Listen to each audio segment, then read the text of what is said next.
Sonia moved around the warm, deeply carpeted motel room in the first great trickle of dawn, as if to demonstrate how endlessly beautiful a body can be if its owner will only let it. Even the body of a woman in, well, perhaps her 40s, Burton judged, smiling at himself in lazy reproof for having thought that grudging word even. It occurred to him that bodies do not automatically grow less beautiful with age, but that a lot of bodies are neglected, abused, or even hated by their owners. Women in particular are apt to grow contemptuous and ashamed of their flesh, and this always shows. They start thinking old and ugly, and pretty soon they look it. Like a car, a body needs tender, constant care, regular tune-ups, an occasional small repair, and above all, it needs to be intimately loved by its owner, and from time to time by an admiring second party, and then it never loses beauty and dignity, even when it corrupts in the end and dies. Oh, the dawn's a cold hour for philosophy, Burton told himself, and somehow philosophy always gets around to cold topics, just as lovemaking and all the rest of the best of life make one remember death and even worse things. His lean arm snaked out to a bedside table, came back with a cigarette and an empty folder of matches. Sonia noticed.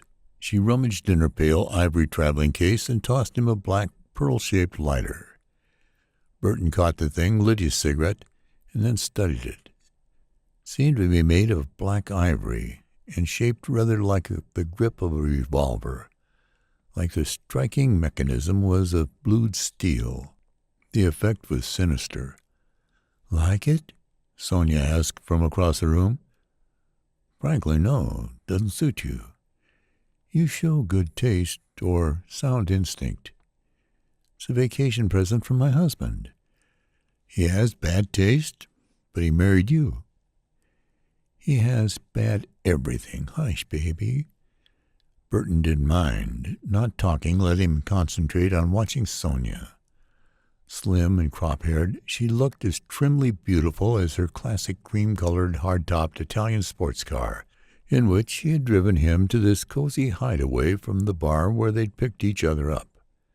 Her movements now, stooping to retrieve a smoke-blue stocking and trail it across a chair, momentarily teasing apart two ribs in the upward-slanting Venetian blinds to peer at the cold gray world outside, executing a fraction of a dance figure, stopping to smile at emptiness.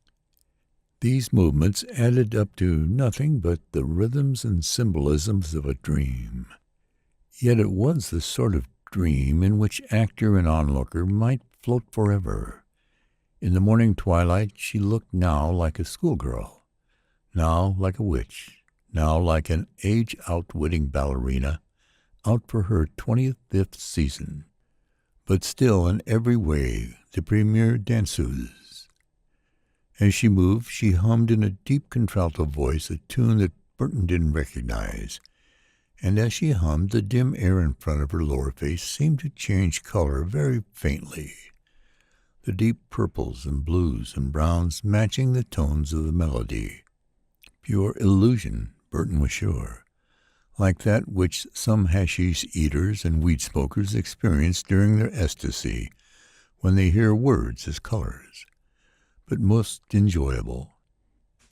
To exercise his mind now that his body had had its fill, and while his eyes were satisfyingly occupied, Burton began to set in order the reasons why a mature lover is preferable to one within yahooing distance of 20 in either direction.